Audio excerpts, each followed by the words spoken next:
أما بعد فأعوذ بالله من الشيطان الرجيم بسم الله الرحمن الرحيم والعصر إن الإنسان لفي خسر إلا الذين آمنوا وعملوا الصالحات وتواصوا بالحق وتواصوا بالصبر. وقال النبي صلى الله عليه وسلم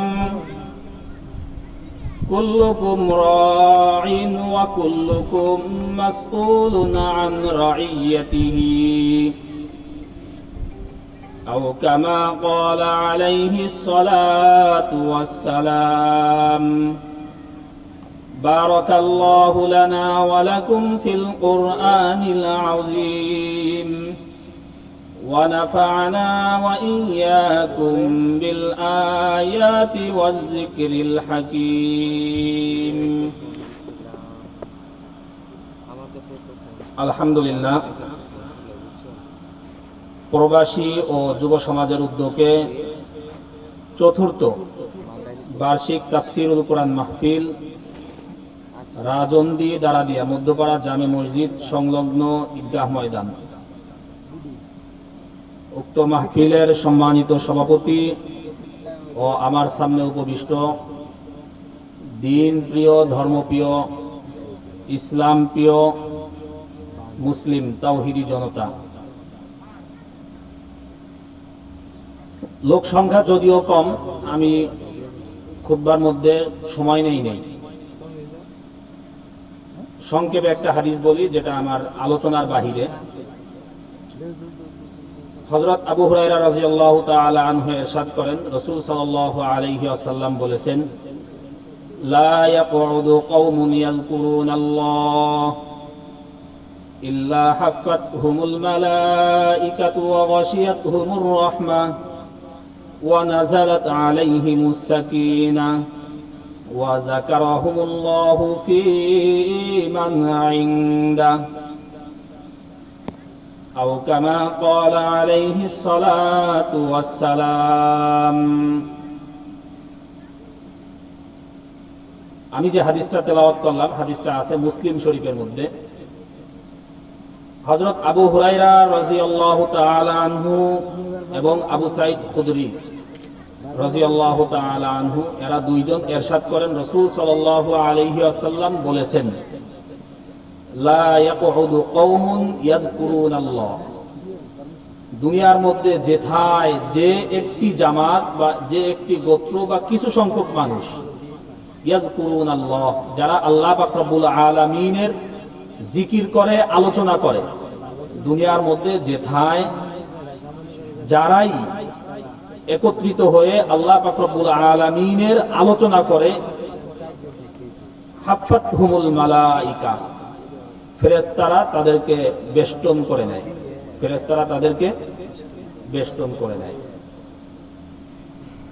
ওয়া গাশিয়াতহুমুর রাহমাহ, আল্লাহ পাক রব্বুল আলামিনের রহমত তাদেরকে আবৃত করে নেয়, ঢেকে নেয়।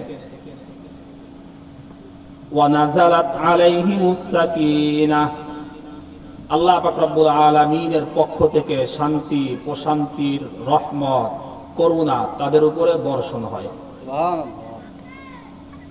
ওয়া যাকারাহুমুল্লাহু ফী মান ইনদাহ, আল্লাহ পাক রব্বুল আলামিন তাদের আলোচনা তার কাছে যারা আছে তাদের সাথে করতে থাকে। আল্লাহ পাক রব্বুল আলামিনের কাছে কারা আছে? মহান মহান ফেরেশতাগণ যারা, তারা। তাহলে আমার সম্ভবত, আমার যেটা মনে হয় বা আমি যদি বলি তাহলে হয়তো ভুল হবে না, এই ইউনিয়নের মধ্যে এরকম একটা দ্বিতীয় মজলিস এই মুহূর্তে কোথাও নাই। আছে রাজৈরের এই ইউসুফপুর বা রাজন্দি দারাদিয়া যেটা ইউনিয়ন, এই ইউনিয়নের বা বদরপাশা ইউনিয়ন, বদরপাশা ইউনিয়নের অন্য কোথাও এরকম একটা মজলিস এই মুহূর্তে নাই যেখানে আল্লাহ পাক রব্বুল আলামিনের কি হয়, আলোচনা হচ্ছে, একমাত্র মজলিস এটাই। এই মজলিসের মধ্যে এখন এসে যারা বসবে, সহিহ মুসলিম শরীফের হাদিস অনুযায়ী আল্লাহ পাক রব্বুল আলামিনের রহমতের ফেরেশতারা তাদেরকে কি করে নেয়? বেষ্টন করে নেয়, ঘিরে ফেলে। এরপরে তাদেরকে আল্লাহ পাক রব্বুল আলামিনের রহমত কি করে? উপর দিয়ে আবৃত করে নেয়, ঢেকে নেয়। এরপরে আল্লাহ পাক রব্বুল আলামিনের পক্ষ থেকে সাকিনাহ, রহমত তাদের উপর বর্ষণ হইতে থাকে। এরপরে আল্লাহ পাক রব্বুল আলামিন তাদের বিষয়ে তার নিকটবর্তী ফেরেশতাগণ যারা, তাদের সাথে আলোচনা করতে থাকে যে এই বান্দাগুলি কারা, এরা কি চায়, এরা কি আলোচনা করতেছে, এইভাবে আলোচনা করতে থাকে। তাহলে এরকম একটা মজলিসের মধ্যে আমরা যদি বসতে পারি, তাহলে এটা কি আমাদের জন্য সৌভাগ্যের লক্ষণ নাকি দুর্ভাগ্যের লক্ষণ? সৌভাগ্যের লক্ষণ। এটা আল্লাহ পাক রব্বুল আলামিনের পক্ষ থেকে একটি নিয়ামত। এটা আল্লাহ পাক রব্বুল আলামিনের পক্ষ থেকে কি একটি নিয়ামত। এই নিয়ামত আমরা যে পেয়েছি, নিয়ামত পেয়ে নিয়ামতের কি আদায় করা দরকার? শুকরিয়া আদায় করা দরকার। এজন্য আমরা সকলে মহান আল্লাহ পাক রব্বুল আলামিনের শুকরিয়া আদায় করি, আলহামদুলিল্লাহ।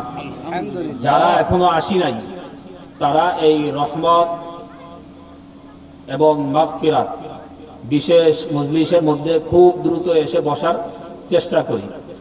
হতে পারে এই মজলিসটাই আমাদের কাল কিয়ামতের দিন কি হবে? নাজাতের ওসিলা হবে, অল্প আলোচনা হবে। আমি আপনাদের সামনে কোরআন মাজিদের সংক্ষিপ্ত সূরাসমূহের মধ্য থেকে একটি সূরা তেলাওয়াত করছি, যেটা আপনারা অনেকেই বুঝছেন, সূরাতুল আসর। এটা কোরআন মাজিদের 103 নং সূরা। কোরআন মাজিদের 103 নং সূরা। সূরার নাম কি? সূরাতুল আসর। এই সূরার মধ্যে আয়াত কয়টি? ওয়াল আসর একটি। ইন্নাল ইনসানা লাফি খুসর ইল্লাল্লাযীনা আমানু ওয়া আমিলুস সালিহাতি ওয়া তাওয়াসাউ বিল হাক্কি ওয়া তাওয়াসাউ বিস সাবর। তিনটা আয়াত কয়টি? তিনটি। 103 নং সূরা, আয়াত কয়টি? তিনটি। সূরার নাম কি? সূরাতুল আসর।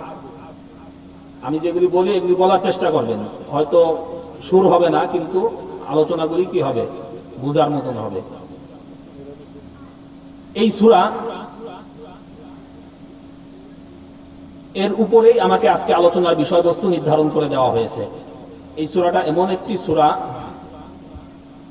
তাফসীরে ইবনে কাসির, বাইহাকি শরীফ, মুসনাদে আহমদ সহ একাধিক হাদিসের কিতাবের মধ্যে হযরত উবাইদুল্লাহ ইবনে হিসন রাহিমাহুল্লাহ তিনি বলেন, কানা রাজুলান মিন আসহাবিন নবী সাল্লাল্লাহু আলাইহি ওয়াসাল্লাম ইযা ইলতাকায়া লাম ইয়াতাফাররাকা হাত্তা ইল্লা আন ইয়াকরা আহাদুহুমা আলাল আখারি সূরাতাল আসর ইলা আখিরিহা সুম্মা ইউসাল্লিমু আহাদুহুমা আলাল আখার। একাধিক হাদিসের কিতাব এবং তাফসীরের কিতাবের মধ্যে আসছে, রাসূল সাল্লাল্লাহু আলাইহি ওয়াসাল্লামের সাহাবা ইকরামের মধ্য থেকে দুইজন সাহাবী এমন ছিলেন যারা দুইজন যদি পরস্পর দেখা হতো, একজন আরেকজনকে এই সূরাতুল আসর তেলাওয়াত করে না শোনানো পর্যন্ত তারা পৃথক হতেন না। সুবহানাল্লাহ। দুইজন সাহাবী এমন ছিল, যখন তাদের সাক্ষাৎ হতো, একজন আরেকজনকে সূরাতুল আসর তেলাওয়াত করে শোনাতেন, তারপরে তারা কি হতেন? যার যার মতন বিদায় হতেন। তাহলে দেখেন এই সূরার গুরুত্ব কতটা হতে পারে, যে দুইজন সাহাবী যারা একজন আরেকজনের সাথে সাক্ষাতের পরে এই সূরা তেলাওয়াত করে না শোনানো পর্যন্ত কি করতেন না? তারা পৃথক হতেন না, একজন আরেকজন থেকে বিদায় নিতেন না। এই সূরার মধ্যে কি আছে আমাদের জানা দরকার না? অবশ্যই জানা দরকার। প্রখ্যাত ইমাম শাফিঈ রাহিমাহুল্লাহ, নাম শুনছেন? ইমাম শাফিঈ রাহিমাহুল্লাহ উনি বলেন, লাউ তাদাব্বারান নাসু ফি হাযিহি সূরাহ লাওয়াসাআতহুম, যদি মানুষ শুধুমাত্র এই সূরাতুল আসর এটা নিয়ে ফিকির করত, গবেষণা করত, চিন্তা করত, তাহলে দুনিয়া এবং আখিরাতে মুক্তির জন্য, সফলতার জন্য এই একটি সূরা তার জন্য যথেষ্ট হয়ে যেত। কি বলছে ইমাম শাফিঈ? কে বলছে? ইমাম শাফিঈ রাহিমাহুল্লাহ বলতেছেন যে যদি দুনিয়ার মানুষ শুধুমাত্র এই সূরাতুল আসর নিয়ে ফিকির করত, চিন্তা করত, এই সূরার মধ্যে আল্লাহ পাক রব্বুল আলামিন কি বলছেন এটা ভাবতো, তাহলে দুনিয়া এবং আখিরাতে মুক্তির জন্য কি হতো? এই এক সূরাই তার জন্য যথেষ্ট হতো। ইমাম শাফিঈ রাহিমাহুল্লাহ আরো বলেন, যদি পূর্ণাঙ্গ কোরআন নাজিল না করে আল্লাহ পাক রব্বুল আলামিন শুধুমাত্র সূরাতুল আসর নাজিল করতেন, তাহলে এই এক সূরাই মানবতার জন্য, মানব জাতির জন্য যথেষ্ট হয়ে যেত। তার মানে পূর্ণাঙ্গ কোরআনের তাফসীর, ব্যাখ্যা আপনার জানারও দরকার নাই, পড়ারও দরকার নাই, সে অনুযায়ী আমলেরও দরকার নাই। শুধুমাত্র সূরাতুল আসর আমাদেরকে কি বলে, আমাদেরকে কি নির্দেশনা দেয়, এটা অনুযায়ী যদি আমরা আমল করি, এটা যদি আমরা জানি এবং বুঝি, তাহলে ইমাম শাফিঈ রাহিমাহুল্লাহর বক্তব্য অনুযায়ী দুনিয়া এবং আখিরাতের মধ্যে মুক্তির জন্য কি হয়ে যাবে? আমাদের যথেষ্ট হয়ে যাবে। সূরাতুল আসর এমন একটি সূরা, তাহলে এই সূরার মধ্যে আল্লাহ পাক রব্বুল আলামিন কি বলছে জানার দরকার আছে কি নাই? এই জন্য আমি এই সূরা নিয়ে সংক্ষিপ্ত আলোচনা করব। এই সূরার মধ্যে আল্লাহ পাক রব্বুল আলামিন কি বলেন? সর্বপ্রথম যেটা বলেন, ওয়াল আসর, আসরের কসম, আসরের কসম। এখানে আসর বলতে কি? কোন কোন মুফাসসিরিনে কিরাম বলেন ওয়াল আসর, আসর থেকে উদ্দেশ্য হচ্ছে আসরের নামাজ। আসর থেকে উদ্দেশ্য কি? আসরের নামাজ। কোন কোন মুফাসসিরিনে কিরাম বলেন যে আসর থেকে উদ্দেশ্য হচ্ছিল গিয়ে সময়ের শেষ মুহূর্ত, যে কোনো সময়ের শেষ মুহূর্ত। এখন আমরা আসরের নামাজ পড়ি কখন? দিনের শেষ টাইমে গিয়ে না? এই জন্য এই আসরের নামাজকে আসরের নামাজ বলা হয়। তাহলে মনে করেন আপনাকে আমি 10 ঘন্টা সময় দিলাম যে এই 10 ঘন্টা তোমার ডিউটি, ওই 10 ঘন্টার মধ্য থেকে সর্বশেষ যে মুহূর্তটা থাকবে, আধা ঘন্টা বা 1 ঘন্টা, এই সময়টাকে কি বলা হয়? আসর বলা হয়। এই সময়টাকে কি বলা হয়? আসর বলা হয়। তাহলে যে কোনো নির্দিষ্ট সময়ের শেষ টাইমটাকে কি বলা হয়? আসর বলা হয়। যেটাই হোক, আল্লাহ পাক রব্বুল আলামিন এই আসর, সময়ের কসম করতেছে। সময়ের কসম আল্লাহ পাক রব্বুল আলামিন কেন করলেন? আল্লাহ পাক রব্বুল আলামিন বান্দার জন্য আল্লাহ ব্যতীত অন্য কারো নামে কসম করা জায়েজ নেই, কিন্তু আল্লাহ পাক রব্বুল আলামিন কোরআনের বিভিন্ন জায়গার মধ্যে বিভিন্ন বস্তুর সম্পর্কে কসম খেয়েছে। আল্লাহ পাক রব্বুল আলামিন আমাদেরকে কোন একটা হুকুম জানানোর জন্য কসমের প্রয়োজন আছে? কসমের প্রয়োজন নাই। ইমাম সাহেব আপনাদের যদি বলে যে আজকে আসরের নামাজ 5:10 অনুষ্ঠিত হবে, এর জন্য কসমের প্রয়োজন আছে? কসমের প্রয়োজন নাই। তাহলে আল্লাহ পাক রব্বুল আলামিন তো এমন সত্তা যার কথার মধ্যে কি হয় না, কোনো নড়চড় হয় না, তারপরেও তিনি কসম খেয়ে বলতেছেন ওয়ামান আস্তাকু মিনাল্লাহি কিলা, এমন কে আছে যে আল্লাহ পাক রব্বুল আলামিন থেকে সত্যবাদী? তারপরেও আল্লাহ পাক রব্বুল আলামিন কসম খাইতেছেন কিসের জন্য? সামনে একটা কথা আসতেছে, বর্ণনা, একটি ঘোষণা আসতেছে, ওই ঘোষণার গুরুত্ব বোঝানোর জন্য আল্লাহ পাক রব্বুল আলামিন কি করতেছে? কসম খাচ্ছে। তাহলে আল্লাহ পাক রব্বুল আলামিন সর্বপ্রথম বললেন ওয়াল আসর, কিসের কসম? সময়ের কসম বা আসরের কসম। ইন্নাল ইনসানা লাফি খুসর, নিশ্চয় নিশ্চয় মানব জাতি রয়েছে ক্ষতির মধ্যে। নিশ্চয় মানব জাতি রয়েছে কিসের মধ্যে? ক্ষতির মধ্যে। এখানে আল্লাহ পাক রব্বুল আলামিন বললেন ওয়াল আসর ইন্নাল ইনসানা লাফি খুসর। উলামা ইকরাম বুঝবেন ইন্নাল ইনসানা লাফি খুসর, এখানে আমরা একটা কথা বলার সময় ওইটাকে আবার গুরুত্ব দিয়ে বুঝাই না যে এই কাজটা এইভাবে না, এইভাবে, এইভাবেই করবা, এইভাবে আমরা গুরুত্ব দিই না।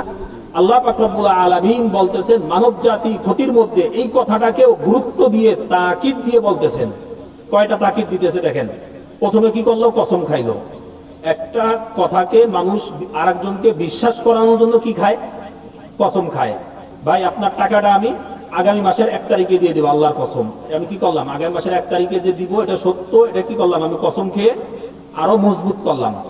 আল্লাহ পাক রব্বুল আলামিন ও প্রথমে একটি কসম খেয়ে কি করলেন, কথাটাকে মজবুত করলেন, গুরুত্ব বুঝাইলেন।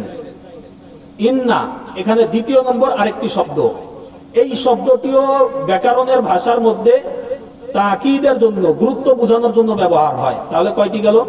ইন্না, ওয়াল আসর, ইন্না দুইটি গেল। আল ইনসান লাফি খুসর, আল ইনসান লাফি খুসর, এখানে লাম যেটা আছে লাফি খুসর, লাম যেটা আছে এই লামটাও বোঝানো হয়েছে গুরুত্ব বোঝানোর জন্য। তিনটা ফি খুসর, লাফি খুসর, এখানে ইন্নাল ইনসানা লাফি খুসর যেটা আছে এটা হলো গিয়ে জুমলায়ে ইসমিয়া, অর্থাৎ একটা হচ্ছে গিয়ে ক্রিয়াবাচক, আরেকটি হচ্ছে গিয়ে সর্বনাম বা জুমলা ইসমিয়া যেটাকে বলা হয় বিশেষ্য পদ। বিশেষ্য পদও ব্যাকরণের মধ্যে গুরুত্ব বোঝানোর জন্য ব্যবহার হয়। একটা হলো গিয়ে কি ক্রিয়াপদ, আর একটা হচ্ছে গিয়ে কি বিশেষ্য পদ। এখানে আল্লাহ পাক রব্বুল আলামিন বিশেষ্য পদ ব্যবহার করছেন। বিশেষ্য পদও ব্যাকরণের মধ্যে আরবিতে গুরুত্ব বোঝানোর জন্য ব্যবহার হয়। তাহলে এখানে আল্লাহ পাক রব্বুল আলামিন চারটি গুরুত্বপূর্ণ শব্দ ব্যবহার করে এরপরে বলতেছেন কি, নিশ্চয় নিশ্চয় মানব জাতি কিসের মধ্যে রয়েছে? ক্ষতির মধ্যে রয়েছে। এখন মানব জাতি ক্ষতির মধ্যে রয়েছে, এই ক্ষতি থেকে আমরা মুক্তি পাইতে পারবি কিভাবে? আল্লাহ পাক রব্বুল আলামিন তৃতীয় নম্বর আয়াতের মধ্যে ওই কথাটাই ব্যাখ্যা করছেন। তাহলে সমস্ত মানব জাতি কিসের মধ্যে রয়েছে? ক্ষতির মধ্যে রয়েছে। সমস্ত মানব জাতির মধ্যে কি এই আমরা এই দাঁড়া দিয়ে গ্রামে যারা আছি তারা সারা মনে হয়, তারা সারা, তারাও কি সমস্ত মানব জাতির গণ্ডির মধ্যেই আছি। তাহলে আমরাও কি রয়েছি? ক্ষতির মধ্যেই রয়েছি। আমরাও কিসের মধ্যে রয়েছি? ক্ষতির মধ্যে রয়েছি। এই ক্ষতি থেকে আমরা মুক্তি পাইতে পারি কিভাবে? এই ক্ষতি থেকে আমরা মুক্তি পাইতে পারি কিভাবে? আল্লাহ পাক রব্বুল আলামিন তৃতীয় নম্বর আয়াতের মধ্যে গিয়ে সেই ফর্মুলাটাই আমাদেরকে বয়ান করছেন। আচ্ছা, এখানে আরেকটি শব্দ আছে, ইন্নাল ইনসানা লাফি খুসর। খুসর শব্দ যেটা, এটা ক্ষতি বোঝানোর জন্য আরবিতে ব্যবহার হয়। ক্ষতি বোঝানোর জন্য আরবিতে আরেকটি শব্দ ব্যবহার হয়, সেটা হচ্ছে নোকসান। সেটা কি? নোকসান বা নোকস। নোকস আর খুসর দুটোর মধ্যে পার্থক্য কি? নোকস বলা হয় আপনি 1000 টাকা পুঁজি নিয়ে বাজারে ব্যবসা শুরু করলেন, আপনার মূল পুঁজি ঠিক আছে, মূল ধন ঠিক আছে, কিন্তু আপনার ব্যবসা লস হলো, এটাকে বলা হয় নোকস বা নোকসান। খুসর বলা হয় এমন ক্ষতিকে, এমন নোকসানকে যার মধ্যে আপনার যে 1000 টাকা আপনি বিনিয়োগ করেছিলেন ওই বিনিয়োগ শুদ্ধ যেখানে নষ্ট হয়ে যাবে সেটাকে বলা হয় খুসর। সেটাকে বলা হয় কি? খুসর। তাহলে নোকস এটা কি মারাত্মক নাকি খুসর এটা মারাত্মক? খুসর মারাত্মক, কারণ খুসরের মধ্যে কি হয়ে যায়? মূল ধন যেটা সেটা শুদ্ধ কি হয়ে যায়? নষ্ট হয়ে যায়। আর নোকস এর মধ্যে কি হয় না? মূল ধন নষ্ট হয় না। তাহলে খুসর এটা কি গুরুত্বপূর্ণ, এটা বেশি মারাত্মক। আল্লাহ পাক রব্বুল আলামিন আমাদেরকে ওটাই বলতেছেন যে মানব জাতি নিশ্চয়ই নিশ্চয়ই কিসের মধ্যে রয়েছে? ক্ষতির মধ্যে রয়েছে। এমন ক্ষতি যে ক্ষতির কারণে তার মূলধন শুদ্ধ কি হয়ে যায়? বিনষ্ট হয়ে যায়, নষ্ট হয়ে যায়। এই ক্ষতি থেকে আমরা কিভাবে বাঁচতে পারি? এই ক্ষতি থেকে আমরা কিভাবে বাঁচতে পারি? আল্লাহ পাক রব্বুল আলামিন পরের আয়াতের মধ্যে ওই নির্দেশনাই আমাদেরকে দিয়েছেন। আল্লাহ পাক রব্বুল আলামিন বলেন, ইল্লাল্লাযীনা আমানু ওয়া আমিলুস সলিহাতি ওয়া তাওয়াসাউ বিল হাক্কি ওয়া তাওয়াসাউ বিস সবর। তবে মানব জাতির মধ্যে শুধুমাত্র একটি শ্রেণী এমন আছে যারা ক্ষতির মধ্যে নয়। মানব জাতির মধ্যে একটি শ্রেণী এমন আছে যারা কি না ক্ষতির মধ্যে নয়। তারা কারা? ইল্লাল্লাযীনা আমানু, যারা ঈমান আনে। যারা কি করে? ঈমান আনে। ওয়া আমিলুস সলিহাত, এবং আমলে সলেহ করে, আমলে সলেহ করে। ওয়া তাওয়াসাউ বিল হাক্কি ওয়া তাওয়াসাউ বিস সবর, এবং হক এর ওসিয়ত করে, সবরের ওসিয়ত করে। চারটি শব্দ সংক্ষিপ্ত ব্যাখ্যা করব। ইল্লাল্লাযীনা আমানু ওয়া আমিলুস সালিহাত, দুইটি। ওয়া তাওয়াসাউ বিল হাক্কি ওয়া তাওয়াসাউ বিস সবর, দুইটি। এই চারটির মধ্য থেকে দুইটি হচ্ছে গিয়ে আত্মসংশোধন, মানে নিজে সংশোধন হওয়া সম্পর্কিত, আর দুইটি হচ্ছে গিয়ে অপরকে সংশোধন করা সম্পর্কিত। দুইটি কি? নিজের সম্পর্কে, আর দুইটি কি? আমার আশেপাশে যারা আছে তাদের সম্পর্কে। যে দুইটি আমার সম্পর্কে, নিজের সম্পর্কে, সেই দুইটি কি? ইল্লাল্লাযীনা আমানু ওয়া আমিলুস সালিহাতি, ইল্লাল্লাযীনা আমানু ওয়া আমিলুস সালিহাত, ঈমান আনবে এবং আমলে সালেহ করবে। ঈমান আনবে এবং কি করবে? আমলে সালেহ করবে। ঈমান কি? ঈমান হচ্ছে গিয়ে আল্লাহ পাক রব্বুল আলামিনের পক্ষ থেকে রাসূল সাল্লাল্লাহু আলাইহি ওয়াসাল্লাম যা কিছু আমার কাছে নিয়ে এসেছে, আমার যুক্তিমতো হোক বা না হোক, সেটা কি করা? বিশ্বাস করা এবং মানা। আল্লাহ তাআলার পক্ষ থেকে রাসূল সাল্লাল্লাহু আলাইহি ওয়াসাল্লাম যা কিছু আমাদেরকে বলেছেন, আমার যুক্তি মোতাবেক হোক বা না হোক, সেটা কি করা? বিশ্বাস করা এবং মানা। এটা হচ্ছে ঈমান।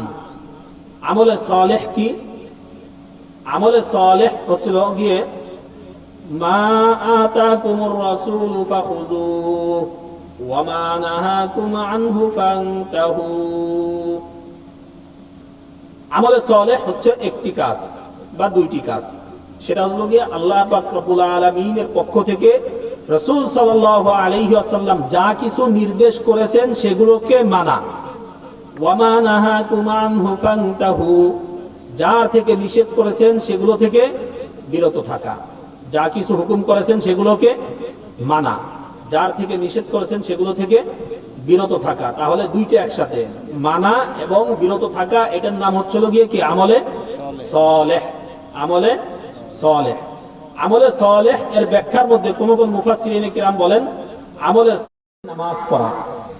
তাহলে আমি নামাজ পড়লাম, সেটা আমলে সালেহ হলো। কিন্তু যাকাত যদি আদায় না করি তাহলে কি আমলে সালেহ হবে? লাইভটা শেয়ার করুন। আল্লাহ পাক রব্বুল আলামিন তো যাকাত আদায় করতে বলছেন, তাহলে যাকাত আদায় করলাম না, কি হবে না? আমলে সালেহ হবে না।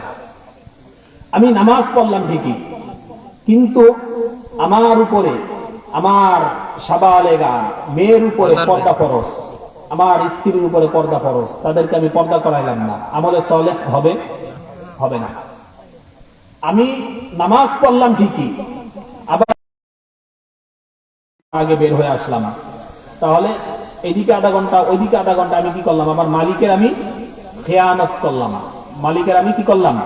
খেয়ানত করলাম। এই খেয়ানত করা, এটা কি আমলে সালেহ? আমলে সালেহ হলো না।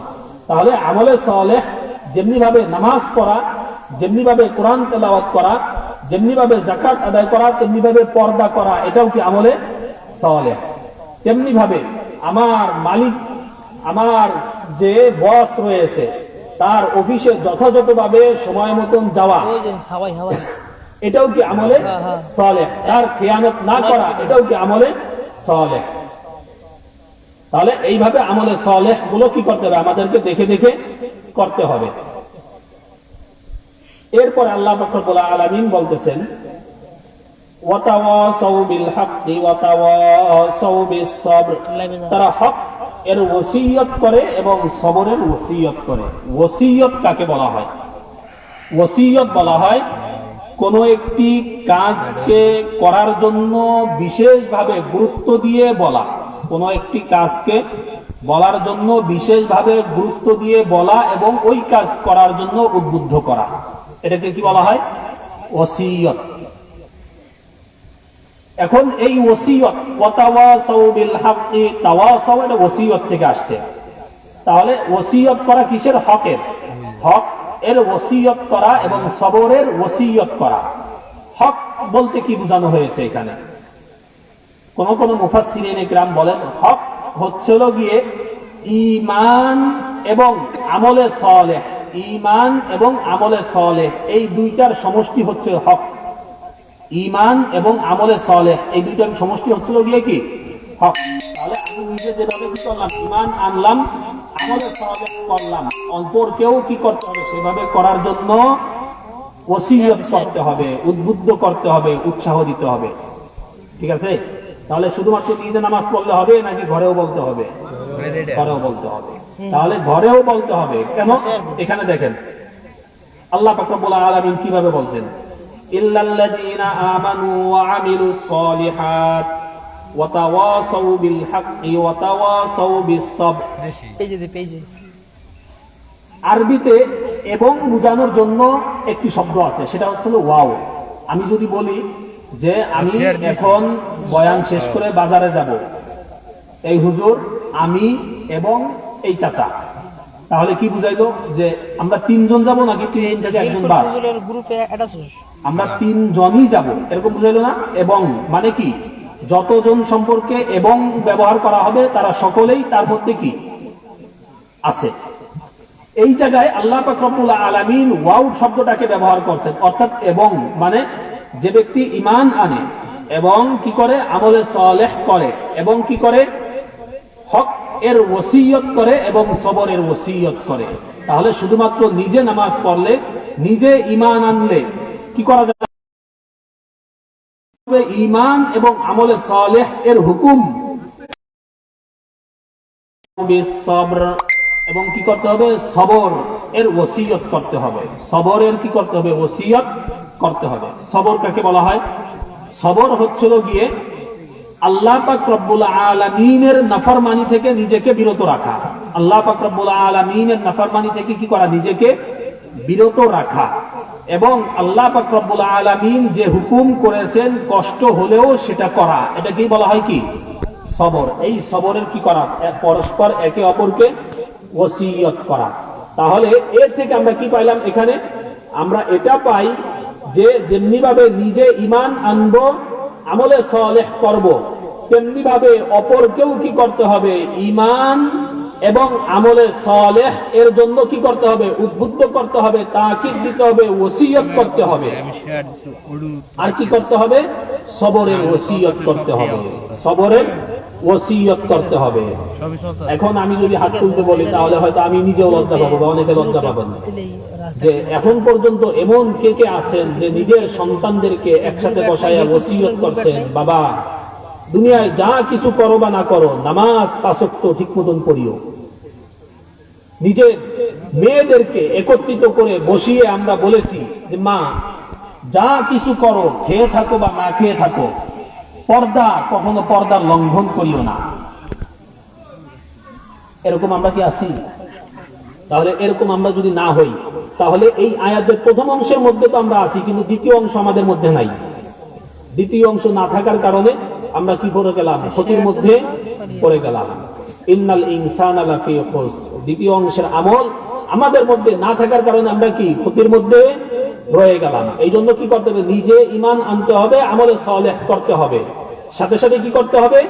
আমার অধীনস্থ যারা রয়েছে, আমার প্রতিবেশী যারা রয়েছে, তাদেরকেও ঈমান আমলে সালেহ এর ওসিয়ত করতে হবে, উদ্বুদ্ধ করতে হবে, নসিহত করতে হবে এবং তাদেরকে সাথে সাথে সবরের ওসিয়ত করতে হবে। সাথে সাথে কি করতে হবে? তাদেরকে সবরের ওসিয়ত করতে হবে। এই দায় থেকে আমি আপনি কেউ মুক্ত নয়। এই দায় থেকে কিনা আমি আপনি কেউ মুক্ত না। মুসলিম শরীফের হাদিস, রাসূল সাল্লাল্লাহু আলাইহি ওয়াসাল্লাম বলেন, হযরত আব্দুল্লাহ ইবনে ওমর রাদিয়াল্লাহু তাআলা আনহু থেকে বর্ণিত, কুল্লুকুম রাঈন ওয়া কুল্লুকুম মাসউলুন আন রাঈয়াতিহি আল আমিরু রাঈন আলান নাসি ওয়া হুয়া মাসউলুন আন রাঈয়াতিহি والرجل راع على أهل بيته وهو مسؤول عن رعيته والمرأة راعية على أهل بيته وولده وهي مسؤولة عن رعيتها। রাসূল সাল্লাল্লাহু আলাইহি ওয়াসাল্লাম এই হাদিসের মধ্যে, হাদিসটা আরো লম্বা, শুরুতেও আছে শেষেও আছে। এই হাদিসের মধ্যে রাসূল সাল্লাল্লাহু আলাইহি ওয়াসাল্লাম বলেন যে তোমাদের প্রত্যেকেই দায়িত্বশীল। প্রত্যেকেই কি? দায়িত্বশীল। আল আমিরু রাঈন ওয়া হুয়া মাসউলুন আন রাইয়াতিহি, রাষ্ট্রের একজন শাসক, প্রধানমন্ত্রী বা রাষ্ট্রপতি, সেও কি রক্ষক, আমানতদার। আল্লামা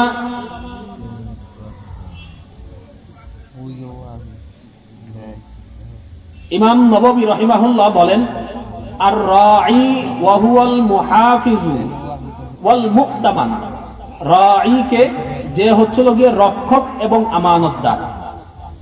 রাঈকে হাদিসের মধ্যে বলা হয়েছে আলা কুল্লুকুম রাঈন, রাঈন মানে হচ্ছিল গিয়ে আমানতদার, রক্ষক। এখন একজন বাদশাহ, সে সমাজের, রাষ্ট্রের কি রক্ষক, তার উপরে কিছু দায়িত্ব রয়েছে। তার দায়িত্ব কি? তার দায়িত্ব হচ্ছিল গিয়ে নাগরিকের নিরাপত্তা নিশ্চিত করা, সমাজের সর্বত্র নিরাপত্তা নিশ্চিত করা এবং শরীয়ত মোতাবেক ইনসাফ সমাজে প্রতিষ্ঠা করা, শরীয়ত মোতাবেক ইনসাফ সমাজে কি করা? প্রতিষ্ঠা করা। তেমনি ভাবে ওয়াররাজুলু রাঈন আলা আহলিহি ওয়া হুয়া মাসউলুন আন রাইয়াতিহি, প্রত্যেক পিতা, প্রত্যেক ছেলে এবং প্রত্যেক ভাই, সেও আমানতদার। তার দায়িত্ব কি? একজন পিতার দায়িত্ব হচ্ছিল গিয়ে তার ঘরের জন্য কি করা? হালাল রিজিকের ব্যবস্থা করা, হালাল রিজিকের ব্যবস্থা করা। তার ঘরের মধ্যে যারা রয়েছে তাদের প্রত্যেকের জন্য দ্বীনি শিক্ষার ব্যবস্থা করা, প্রত্যেকের জন্য দ্বীনি শিক্ষার ব্যবস্থা করা। আর কি? তাদের প্রত্যেকের জন্য আদব আখলাক শিক্ষার ব্যবস্থা করা। এটা আমাদের প্রত্যেকের দায়িত্ব, এটা আমাদের কি? প্রত্যেকের দায়িত্ব। তেমনি ভাবে মহিলাগণ যারা রয়েছেন তাদের দায়িত্ব কি? ওয়াল মারআতু রাঈয়াতুন আলা বাইতি বালিহা ওয়া ওয়ালাদিহি ওয়া হিয়া মাসউলাতুন আন রাইয়াতিহা। তেমনি ভাবে একজন মহিলাও দায়িত্বশীল। তার দায়িত্ব কি? তার দায়িত্ব হচ্ছিল ঘরের শৃঙ্খলা রক্ষা করা। তার দায়িত্ব কি? ঘরের শৃঙ্খলা রক্ষা করা। সন্তান তার স্বামীর পক্ষ থেকে তার নিকট আমানত, সন্তান তার স্বামীর পক্ষ থেকে তার নিকট আমানত। এই আমানতের যথাযথ হেফাজত করা, আমানতের যথাযথ কি করা? হেফাজত করা। তেমনি ভাবে আরেকটি হচ্ছিল গিয়ে তার স্বামীর যে সম্পদ তার নিকট রয়েছে ওই সম্পদেরও হেফাজত করা।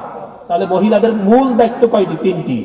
পরিবারের শৃঙ্খলা রক্ষা করা, সন্তানদেরকে সুষ্ঠু এবং সুন্দর সুশিক্ষায় শিক্ষিত করা, আরেকটি হচ্ছিল গিয়ে পরিবারের মধ্যে তার স্বামীর পক্ষ থেকে তার নিকট যা কিছু আমানত রাখা হয়েছে সেগুলোকে রক্ষা করা। এটা হচ্ছিল গিয়ে কাদের উপর? একজন মহিলার উপরে মূল দায়িত্ব। এরপরে একটা রাখাল বা একজন কর্মচারী, তার উপরেও রাসূল সাল্লাল্লাহু আলাইহি ওয়াসাল্লাম একটি দায়িত্ব দিয়ে দিয়েছেন। কি?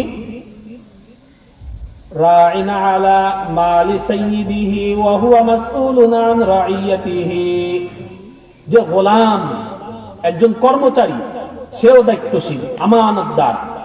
তাকে তার মালিকের কর্ম সম্পর্কে, তার মালিক তার নিকটে যা কিছু রাখছে সে সম্পর্কেও কি করা হবে? তাকে জিজ্ঞাসা করা হবে। তাহলে আপনাকে ডিউটিতে দেওয়া হয়েছিল গিয়ে কয় ঘন্টা? 8 ঘন্টা। আপনি যে 20 মিনিট কম করলেন, এ সম্পর্কে কি করা হবে? জিজ্ঞাসা করা হবে। আপনার কথা ছিল আপনি 8টা থেকে 4টা পর্যন্ত কাজ করবেন, এর মাঝখানে আপনার বসে বসে বাড়িতে কথা বলার জন্য তো কি করা হয় না, আপনাকে নিয়োগ দেওয়া হয় নাই। আপনি 3 ঘন্টা কি করলেন? শুধু ফোনেই কথা বললেন, বা 4 ঘন্টা বসে বসে ফেসবুক চালাইলেন। মালিকের যথাযথ আমানত হেফাজত হলো না। এই সম্পর্কে কি করা হবে? কাল কিয়ামতের দিন জিজ্ঞাসা করা হবে। এরপরে রাসূল সাল্লাল্লাহু আলাইহি ওয়াসাল্লাম বলতেছেন, আলা কুল্লুকুম রাঈন ওয়া কুল্লুকুম মাসউলুন আন রাইয়াতিহি। হাদিসের মধ্যে যদিও 4 শ্রেণীর নাম উল্লেখ করে বলে দেওয়া হয়েছে, কিন্তু আপনি সমাজের রাষ্ট্রপতি হন বা না হন, আপনি সমাজের যেই হন না কেন, প্রত্যেকেই দায়িত্বশীল, প্রত্যেকেই দায়িত্বশীল। প্রত্যেককে তার দায়িত্ব সম্পর্কে কি করা হবে? জিজ্ঞাসা করা হবে। তাহলে আয়াতের দ্বিতীয় অংশ থেকে আমরা যেটা পাই সেটা হচ্ছে গিয়ে কি, শুধুমাত্র নিজেকে রক্ষা করলে হবে না, অপরের ফিকিরও করতে হবে। আল্লাহ পাক রব্বুল আলামিন কোরআন মাজিদের মধ্যে বলতেছেন, ইয়া আইয়ুহাল্লাযীনা আমানু কু আনফুসাকুম ওয়া আহলিকুম নারা, হে ঈমানদারগণ তোমরা কি করো, নিজেদেরকে জাহান্নামের আগুন থেকে রক্ষা করো। ওয়া আহলিকুম নারা, এবং তোমাদের পরিবার পরিজনকে কি করো, জাহান্নামের আগুন থেকে রক্ষা করো। শুধু নিজেকে বাঁচাইতে বলছে নাকি পরিবারকেও বাঁচাইতে বলছে? পরিবারকেও বাঁচাইতে বলছে। তাহলে এখানে আল্লাহ পাক রব্বুল আলামিন বলতেছে নিজে বাঁচো, পরিবারকেও বাঁচাও। আর সূরাতুল আসর এর ৩ নম্বর আয়াতের মধ্যে আল্লাহ পাক রব্বুল আলামিন বললেন যে তোমার যদি ক্ষতি থেকে যদি নিজেকে রক্ষা যদি করতে হয়, 4টি কাজ করতে হবে। একটি করবা, 3টি করবা না, 3টি করবা, একটি করবা না, তা হবে না। কয়টি করতে হবে? 4টি করতে হবে। কি? ঈমান আনতে হবে, বিশুদ্ধ ঈমান আনতে হবে, আমলে সালেহ করতে হবে। এরপরে কি?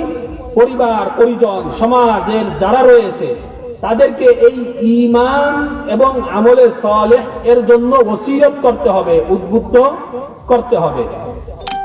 সাথে সাথে কি করতে হবে? তাদেরকে সবর ধৈর্য ধারণেরও ওসিয়ত করতে হবে। আমি একটু আগেই বললাম যে যদি আমি জিজ্ঞাসা করি যে আমরা এমন কে কে আছি নিজ সন্তানদেরকে আজ পর্যন্ত নামাজের জন্য ওসিয়ত করেছি, হয়তো পাওয়া যাবে না, বা পাওয়া গেলে হয়তো দু একজন পাওয়া যাইতেও পারে। আল্লাহ পাক রব্বুল আলামিন আমাদেরকে ঘটনা শোনাচ্ছেন, দেখেন কি বলে।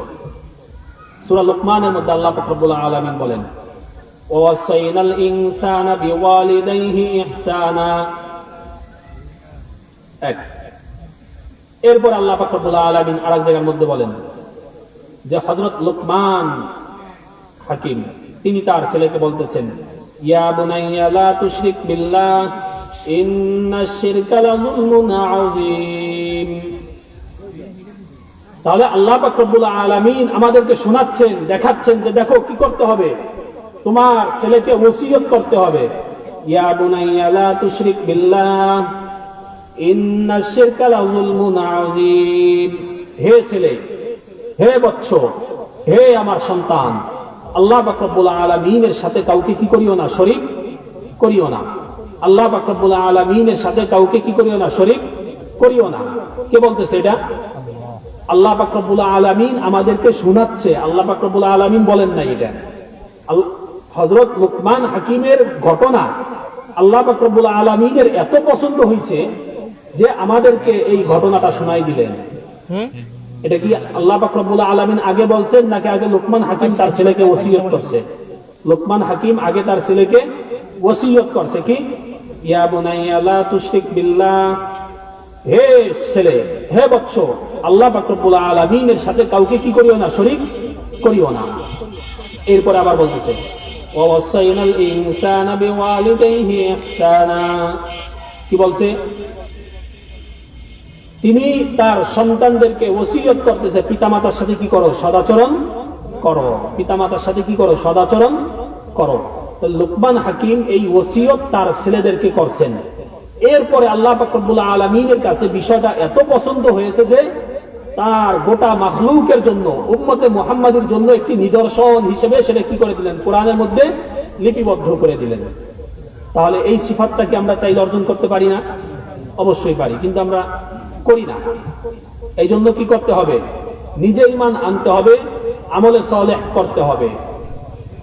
এরপরে আমার পরিবার পরিজনের মধ্যে যারা রয়েছে, সমাজের মধ্যে যারা রয়েছে, প্রতিবেশী যারা রয়েছে, এদেরকেও কি করতে হবে? আমলে সালেহ এবং সবর এর জন্য কি করতে হবে? ওসিয়ত করতে হবে। আমরা সবাই করবো তো?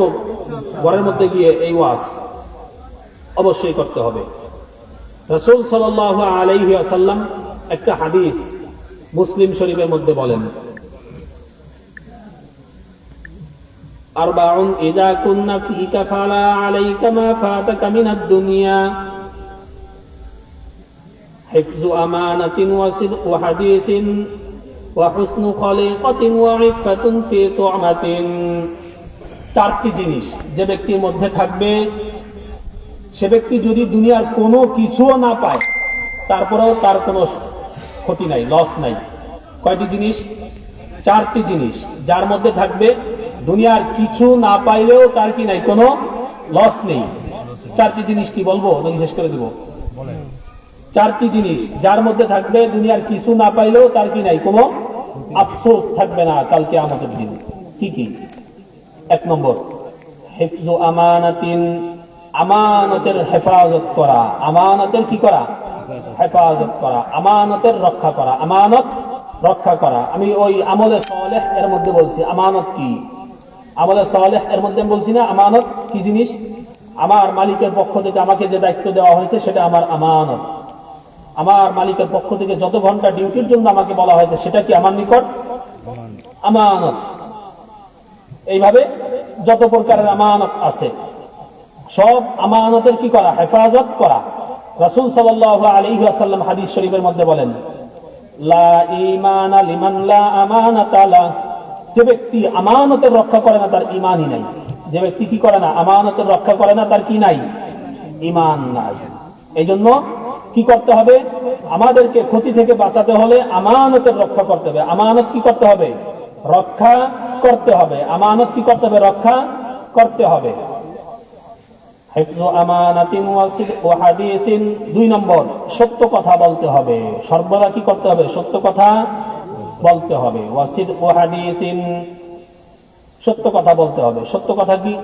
সত্য কথাটাও এক প্রকার আমানত। হাদিস শরীফের মধ্যে রাসূল সাল্লাল্লাহু আলাইহি ওয়াসাল্লাম বলেন, আয়াতুল মুনাফিকি সালাসুন ইযা হাদাসা কাযাবা ওয়া ইযা ওয়া'আদা আখলাফা ওয়া ইযা তুমিনা খানা। মুনাফিকের আলামত 3টি। মুনাফিকের আলামত কয়টি?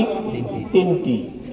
ইযা হাদাসা কাযাবা, যখন কথা বলে মিথ্যা বলে। যখন কথা বলে কি বলে? মিথ্যা বলে। শতকরা কয়টা মিথ্যা বলে? 99টা। তাকে কি বলে? মিথ্যাবাদী বলে। আর শতকরা যে 99টা সত্য বলে, একটা মিথ্যা বলে, তাকে কি বলে? সেও মিথ্যাবাদী। বলতেছে সত্যবাদী নয়, একটা মিথ্যা বলে সে মিথ্যাবাদী না? তাহলে কি করতে হবে? যখন কথা বলবে, কথা কি বলতে হবে? সত্য কথা বলতে হবে। ইযা হাদাসা কাযাবা, যখন কথা বলে তখন কি বলে? সত্য কথা বলে। আমি যদি দুষ্টুমি করে যদি মিথ্যা কথা বলি তাহলে তো সমস্যা নাই, তাই না? দুলাভাইয়ের সাথে মস্কারি করে তো কি বলা যায়? মিথ্যা বলাই যায়। সেটা তো মিথ্যা না? সেটাও মিথ্যা। তাহলে আপনি মস্কারি করে বলেন আর যেভাবেই বলেন, মিথ্যা মিথ্যাই। মিথ্যা কি? মিথ্যাই। আপনি মস্কারি করে আগুনের মধ্যে হাত দেন আর বাস্তবিক দেন, আপনার হাত কি? পূর্বেই। তাহলে মিথ্যা মিথ্যাই। আপনি মস্কারি করে বলেন, যেভাবেই বলেন, মিথ্যা এটা মিথ্যা। তাহলে মুনাফিকের আলামত 3টি। একটা হচ্ছিল গিয়ে যখন কথা বলে তখন কি বলে? মিথ্যা বলে। চাই সে 100টার মধ্যে 99টা সত্য বলে একটা মিথ্যা বলুক, বা 100র মধ্যে 99টা সত্য বলে একটা মিথ্যা বলুক, বা এর বিপরীত করুক, যেটাই করুক, মিথ্যাই। এরপরে কি? ইযা হাদাসা কাযাবা ওয়া ইযা ওয়া'আদা আখলাফা। টাকা দিব 1 তারিখে, 1 তারিখ আর আসে না। বলে যে কোন মাসের 1 তারিখে দিবেন, এটা বলিনি। এই তাহলে কি করলো? ইযা ওয়া'আদা আখলাফা, যখন কি করে? ওয়াদা করে, ওয়াদার কি করে? বরখেলাপি করে। ওয়াদা কি করে না? রক্ষা করে না। সেও কি? মুনাফিক। এরপরে কি? এরপরে হচ্ছে গিয়ে যে ব্যক্তি কি করে না? আমানত ভঙ্গ করে, সেও কি? মুনাফিক। তাহলে আগের আমি হাদিসে বললাম, যার কাছে কি নাই? আমানত নাই, সে কি না? ঈমানদার না। লা ঈমানা লিমান লা আমানাতা লা। আচ্ছা, এরপরে ওই প্রথম হাদিসের দ্বিতীয় অংশে যাই। তাহলে প্রথম অংশ কি ছিল? হিফজু আমানাতিন ওয়া সিদকু হাদিসিন। দ্বিতীয়টা গেল। তাহলে আমানতের হেফাজত করা, কি করা? কথা সত্য বলা। ওয়া হুসনু খলিকাতিন, সদাচরণ, সুন্দর আচরণ। সুন্দর আচরণ। সুন্দর আচরণ কি জিনিস? দেখেন, রাসূল সাল্লাল্লাহু আলাইহি ওয়াসাল্লাম হাদিস শরীফের মধ্যে বলেন, মা মিন শাইইন আসফালু ফি মিজানিল আবদি ইয়াওমাল কিয়ামাতি মিন হুসনিল খুলুকি। কিয়ামতের দিন আল্লাহ পাক রব্বুল আলামিনের দরবারে বান্দার মিজানের পাল্লার মধ্যে সদাচরণ থেকে ভারী কোনো আমল হবে না। কি বলছি? কিয়ামতের দিন মিজানের পাল্লার মধ্যে সদ আচরণ যেটা, সুন্দর আচরণ যেটা, সুন্দর আচরণ থেকে ভারী কোনো আমল কি হবে না। সুন্দর আমল থেকে ভারী, সুন্দর আচরণ থেকে ভারী কোনো আমল কি হবে না। তাহলে অল্প আমল কি বেশি প্রতিদান, অল্প আমল কি বেশি সওয়াব, কথা কম কি কাজ বেশি, জিনিস কম কিন্তু কি ওজন বেশি। সেটা কি? সৎ আচরণ। সেটা কি? সৎ আচরণ, সুন্দর আচরণ, মানুষের সাথে কি করা? ভালো ব্যবহার করা। ওয়া হুসনু খলিকাতিন ওয়া ইফাতুন ফি তুমাতিন। চতুর্থ নম্বর জিনিস সেটা হচ্ছে গিয়ে কি? খানা হালাল হওয়া। খানা কি করা? হালাল হওয়া। আমাদের যদি খোঁজ নেই তাহলে অধিকাংশের খানার মধ্যে কি থাকে? ভেজাল থাকে। অধিকাংশ খানার মধ্যে কি থাকে? ভেজাল থাকে। ওই আবার ডিউটি, আমার ডিউটি হচ্ছে গিয়ে কত? 8 ঘন্টা, আধা ঘন্টা কম করলাম, তাহলে খেয়ানত করলাম। খেয়ানত করে যে টাকাটা আমি উপার্জন করলাম সেটা দিয়ে আমি যে বাজার করলাম, ওই যে খেয়ানতের টাকা যেটা, এটা কি হালাল না হারাম? হারাম। সেটা দিয়ে আমি যে বাজার করলাম সেই বাজার আমার জন্য কি? হালাল না হারাম? হারাম। সেই বাজার আমি ঘরে যাদেরকে খাওয়াইলাম তারা কি খাইলো? এবার হারাম খাইলো। তাহলে ওয়া ইফাতুন ফি তুমাতিন, কি হক করা? খানা বা লোকমা কি করা? হালাল হওয়া। লোকমা হালাল হওয়া। তাহলে এই হাদিসের মধ্যে আমরা কি পাইলাম? 4টি জিনিস এমন যে 4টি জিনিস যদি কোনো ব্যক্তির মধ্যে থাকে তাহলে দুনিয়ার কোনো জিনিস সে না পাইলেও, কোন যোগ্যতা সে অর্জন করতে না পারলেও তার কি থাকবে না? কোনো আফসোস থাকবে না। 4টি জিনিস কি কি? 1 নম্বরে হিফজু আমানাতিন, কি করা? আমানতের হেফাজত করা। 2 নম্বরে সিদকু হাদিসিন, কি করা? সত্য কথা বলা। 3 নম্বরে হুসনু খলিকাতিন, কি করা? সৎ আচরণ, উত্তম আচরণ, সৎ ব্যবহার, ভালো ব্যবহার। 4 নম্বরে কি করা? খানা হালাল হওয়া। খানা হালাল হওয়া। এই 4টি জিনিস যার মধ্যে থাকবে সে যদি দুনিয়ার কোনো গুণ, কোনো যোগ্যতা অর্জন করতেও না পারে তাহলে কাল কিয়ামতের দিন তার কি থাকবে না? কোনো আফসোস থাকবে না। তাহলে আমরা এই হাদিসের মধ্যে পাইলাম 4টি জিনিস নিজেদেরকে রক্ষা করার জন্য। আর আয়াতের মধ্যে পাইলাম কয়টি জিনিস? 4টি জিনিস। কি কি ছিল আয়াতের মধ্যে? 4টি জিনিস। ঈমান আনা, আমলে সালেহ করা, এবং এই ঈমান ও আমলে সালেহ এর ওসিয়ত অপরকে করা। এই ঈমান আর আমলে সালেহ এর ওসিয়ত কি করা? অপরকে করা। সাথে সাথে সবরের ওসিয়ত করা। সাথে সাথে কি করা? সবরের ওসিয়ত করা। এই মোট 8টি কাজ। এই 8টি কাজের মধ্য থেকে প্রথম 4টি যদি আমরা না পাই তাহলে আমাদের হুকুম কি? আল্লাহ পাক রব্বুল আলামিন যেটা বলছেন সেটা হলো গিয়ে কি? ইন্নাল ইনসানা লাফি খুসর, সমস্ত মানব জাতি ক্ষতির মধ্যে রয়েছে। তাহলে আমি আপনিও এই ক্ষতির মধ্যে রয়েছি। এই ক্ষতি থেকে আমাকে আপনাকে রক্ষা করার জন্য এই 4টি কাজ করতেই হবে। ক্ষতি থেকে নিজেকে রক্ষা করার জন্য কি করতে হবে? 4টি কাজ করতেই হবে। আর আমি প্রথমেই বলছিলাম ক্ষতি বলতে এমন ক্ষতি যে ক্ষতির মধ্যে কি হয়ে যায়? মূল ধন শুদ্ধে কি হয়ে যায়? ধ্বংস হয়ে যায়, নষ্ট হয়ে যায়। মূল ধন সহ কি হয়ে যায়? নষ্ট হয়ে যায়। রাসূল সাল্লাল্লাহু আলাইহি ওয়াসাল্লাম এক লম্বা হাদিসের মধ্যে শেষের অংশ গিয়ে বলেন, কুল্লুন নাসি ইয়াউদু ফাবাইউন নাফসাহু ফামুতিকুহা আও মুবিকুহা আও কামা ক্বালা আলাইহিস সালাতু ওয়াস সালাম। যে প্রত্যেক মানুষ তার সকাল শুরু করে তার নিজেকে একটি ব্যবসার মধ্যে লিপ্ত করার মাধ্যমে। প্রত্যেক মানুষ সকাল শুরু করে কিসের মাধ্যমে? নিজেকে একটি ব্যবসার মধ্যে নিয়োগ করার মাধ্যমে। ফামুতিকুহা আও মুবিকুহা, ওই ব্যবসায় হয়তো সে লাভবান হয় অথবা কি করে? ওই ব্যবসার মধ্যে সে তার মূলধন হারায়। ওই ব্যবসার মধ্যে সে কি করে? হয়তো লাভবান হয়, তা না হলে মূলধন হারায়। এই হাদিসের ব্যাখ্যার মধ্যে মুহাদ্দিসিনে কিরাম যেটা বলেন সেটা হচ্ছে যে প্রত্যেক মানুষ তার সকাল শুরু করে ব্যবসা, নিজেকে একটি ব্যবসার মধ্যে নিয়োগ করার মাধ্যমে। এর 2টা অর্থ হতে পারে। একটা হচ্ছে যে প্রতিদিন সকালে ঘুম থেকে উঠে, এক। দ্বিতীয় নম্বরে হচ্ছে গিয়ে যে প্রত্যেক মানুষ যখন জন্মগ্রহণ করে জন্মগ্রহণের পর থেকেই সে কি করলো? তার নিজেকে একটি ব্যবসার মধ্যে কি করলো? নিয়োগ করলো। নিজেকে কি করলো? ব্যবসার মধ্যে নিয়োগ করলো। এখন এই ব্যবসার মধ্যে হয়তো আমি কি করব? লাভবান হব, তা না হলে কি করব? ক্ষতি হবে। আচ্ছা, তরমুজের ব্যবসা যদি কেউ করে, তরমুজ কিনে যদি রাইখে দেয়, বেচবে না, 1 ট্রাক তরমুজ কিনে রেখে দিচ্ছে, বিক্রি করবে না, তার কি লাভ হবে না লস হবে? লস হবে। কারণ এটা এমন জিনিস যদি রাইখে দেয় পৌঁছে যাবে। যদি রাইখে দেয় তাহলে কি করবে? পৌঁছে যাবে। আর যদি বিক্রি করে দেয় তাহলে হয়তো কি হবে? তার লাভ হবে। মানুষের হায়াতটা এমন একটি জিনিস, মানুষের হায়াত এমন একটি জিনিস, যদি সে এটাকে যথাযথ ব্যবহার করে তাহলে তার লাভ হবে। যদি সে এটা কি করে, যথাযথ ব্যবহার করে, তাহলে লাভ হবে।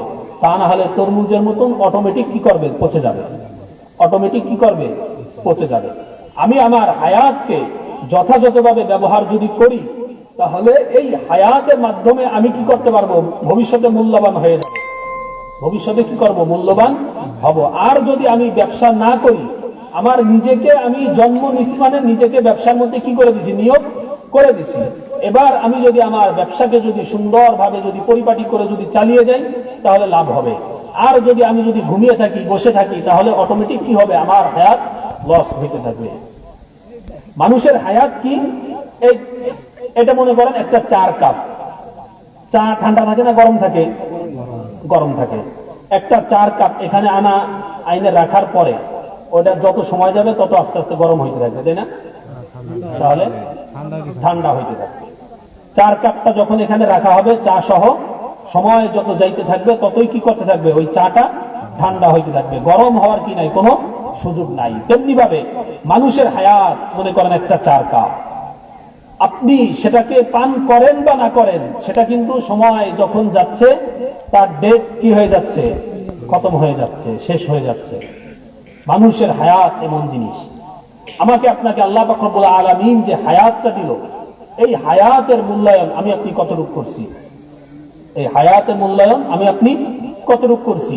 এখন যদি আমি চোখ বন্ধ করে যদি ভাবি, আমি আগামী 10 মিনিট পর বা আগামীকাল ফজরের পরে আমার যদি মৃত্যু হয়, বা এই মুহূর্তে যদি আজরাইল এসে যদি আমাকে বলে যে তুমি তৈরি হও, তাহলে আমি আপনি কতটুকু প্রস্তুত, আমি আপনি কতটুকু প্রস্তুত। আমরা যারা এখানে আছি তাদের মধ্যেও যদি আমরা হিসাব করি, আমি আপনি কতটুকু প্রস্তুত, যারা এখানে নাই তারা কতটুকু প্রস্তুত। যদি আমার হিসাব যদি করা হয়, আমার নিজের হিসাব যদি আমি করি, আজকে ফজরের নামাজ আমি কি পড়লাম কিনা, তাহলে আপনাকে প্রথম যদি জিজ্ঞাসা করে, বান্দা ফজরের নামাজের কি অবস্থা 30 তারিখের, এই জায়গায় যদি ফেল হয়ে যায়, এরপরে কি হবে? তাহলে 30 তারিখের ফজরের নামাজে ফেল হলে 29 তারিখের ফজরের নামাজ অটোমেটিক ফেল। যদি এই মুহূর্তে আমার আপনার মৃত্যু যদি হয়ে যায়, তাহলে আমাকে আপনাকে কিয়ামতের দিন বা কবরের মধ্যে যদি জিজ্ঞাসা করা হয় যে এই 2026 সালে তোমার উপরে যে যাকাত আসছিল, যাকাতের কতটুকু পরিমাণ তুমি আদায় করছো, হিসাব দাও। তাহলে আমি আপনি কি এই মুহূর্তে হিসাব দেওয়ার জন্য প্রস্তুত? সঠিক হিসাব কি দিতে পারবো? যদি সঠিক হিসাব যদি দিতে না পারি, তাহলে আমার আপনার আমল নামার মধ্যে ঈমান আসলো ঠিকই, কিন্তু আমলে সালেহ পাওয়া গেল না। আমি আপনি নিজে নামাজ পড়লাম, এশার নামাজ ঠিকই, কিন্তু আমার ঘরের মহিলা যারা রয়েছে, আমার ঘরের মেয়ে যে রয়েছে, আমার ঘরের সন্তান যে রয়েছে, আমার ঘরের ছেলে যে রয়েছে, তাকে কি আমি ঈমান এবং আমলে সালেহ এর উপদেশ দিয়েছি কি দেই নাই? এখন হিসাব করলে কি আসবে, এই হিসাবের ফলাফল কি? চোখ বন্ধ করলে আমরা কি পাই? এই জন্য হায়াত কখন তার খতম হবে এটা বলা যায় না। হযরত মূসা আলাইহিস সালামের কাছে আজরাইল আলাইহিস সালাম আসলেন, আইসা বললেন যে বান্দা চলো, তোমার যাওয়ার সময় হয়ে গেছে। তখন মূসা আলাইহিস সালাম বলতেছেন যে কোথায় যাব? বলছে হায়াত শেষ জায়গায় চলো, তোমার রূহ নিতে আসছি। হাদিসের মধ্যে আসছে মূসা আলাইহিস সালাম আজরাইলকে মারছে এক থাপ্পড়। আজরাইল আল্লাহ পাক রব্বুল আলামিনের কাছে গেলেন, গিয়ে বলতেছেন আল্লাহ কার কাছে পাঠাইছো, আমার থাপ্পড় মারছে, মরবে না কয়। আল্লাহ পাক রব্বুল আলামিন জিবরাইল আলাইহিস সালামকে মূসার কাছে আবার পাঠালেন, যাও গিয়ে বলো যে মূসা তুমি একটি ভেড়ার গায়ের উপরে হাত রাখো, হাত রাখার পরে তোমার হাতের নিচে যতগুলি পশম পড়বে প্রত্যেক লোমের বিনিময়ে 1 বছর করে হায়াত তোমাকে বাড়াই দেওয়া হবে। মূসা আলাইহিস সালাম বলতেছেন জিবরাইল তারপরে কি? আজরাইল তারপরে কি? মরতে হবে।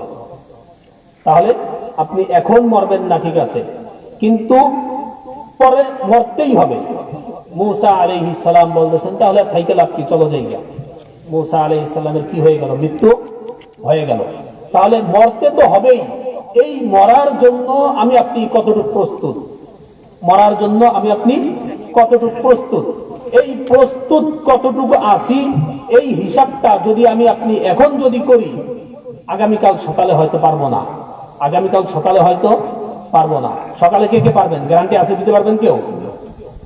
যদি গ্যারান্টি দিতে পারেন তাহলে রমজানের মধ্যে খোঁজ নিয়ে দেখেন, এক মাইক্রো বাসের মধ্যে কয়জন মারা গেছে? 15 জন। একটার মধ্যে কয়জন? 15 জন। মাত্র বিবাহ করে ঘরে ফিরছিল স্বামী স্ত্রী একসাথে একই মাইক্রোর মধ্যে, মিনিটের মধ্যে কি সব শেষ, তাই না? এই যে ঈদের একদিন আগে বা 2 দিন আগে বাড়িতে ফিরছিল, ঈদ করতে যাচ্ছে মা বাবার সাথে, লঞ্চের চাপায় কি হয়ে গেছে?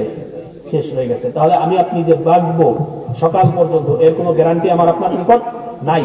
এই জন্য কি করতে হবে? আমাকে আপনাকে এখনই হিসাব করতে হবে, এখনই প্রস্তুতি নিতে হবে। যে 4টি কাজ না করলেই নয়, সেটা হচ্ছে ঈমান আনতে হবে, আমলে সালেহ করতে হবে, এবং সাথে সাথে এই 2টি কাজেরও ওসিয়ত পরিবার পরিজন সমাজের সর্বত্র সকলকে করতে হবে। আর 4টি কাজ আমাদের মধ্যে যদি অর্জন করতে পারি তাহলে আমাদের দুনিয়ার মধ্যে কোনো কিছু না পাইলেও কোনো আফসোস থাকবে না। একটা হচ্ছিল গিয়ে কি, হিফজু আমানাতিন, আমানতের হেফাজত করা। 2 নম্বরে সত্য কথা বলা। 3 নম্বরে সুন্দর এবং উত্তম চরিত্রবান হওয়া। আরেকটি হচ্ছিল গিয়ে কি করা, হালাল রিজিক ভক্ষণ করা। এই 4টি কাজ, এবং আয়াতের মধ্যে 4টি কাজের কথা বলা হয়েছে। আল্লাহ পাক রব্বুল আলামিন আমাদেরকে এই 8টি কাজ যথাযথভাবে অর্জন করে মৃত্যুর জন্য এখনই প্রস্তুত হওয়ার জন্য তৌফিক দান করুন। আমি যা কিছু বললাম এর মধ্যে থেকে যে কথাগুলো সহিহ এবং সঠিক